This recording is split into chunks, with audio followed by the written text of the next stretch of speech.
আসসালামু আলাইকুম, সবাইকে শুভ নববর্ষ। কেমন আছেন আপনারা? তো আজকে এই নববর্ষের দিনে আমরা চলে এসেছিলাম কক্সবাজার সমুদ্র সৈকতে।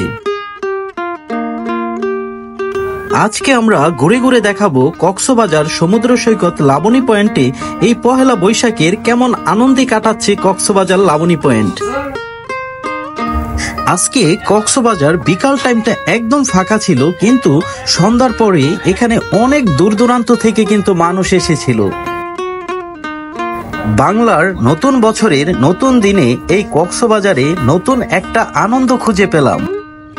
সাগর পারে সাগরের ঢেউয়ের সাথে সাথে প্রকৃতি যেন একটা অন্যরকম খেলা করে। আমরা কিন্তু কক্সবাজার সমুদ্র সৈকতে ড্রোন ওড়ানোর চেষ্টা করেছি, কিন্তু বারবার ব্যর্থ হয়েছি, কারণ কক্সবাজার লাবণী পয়েন্ট এবং সুগন্ধা এবং কলাতলি এই তিনটা বিচেই কিন্তু ড্রোন ওড়ানি একদম নিষেধ।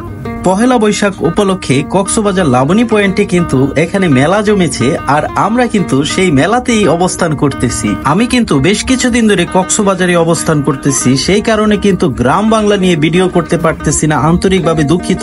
আবার নতুন করে কিন্তু শুরু করব। বিখ্যাত রাজা চা, আপনি যদি কখনো কক্সবাজার আসেন অবশ্যই লাবণী পয়েন্টে এই বিখ্যাত রাজা মামার চা খেয়ে যাবেন। রাজা মামার কুলফি মালাই প্রচন্ড গরমের মাঝে কক্সবাজারে অনেক চলতেছে এই কুলফি মালাই। তো আপনি যদি কখনো কক্সবাজার আসেন তাহলে অবশ্যই কিন্তু কক্সবাজার লাবণী পয়েন্টে বিখ্যাত রাজা মামার চায়ের দোকানে আসবেন।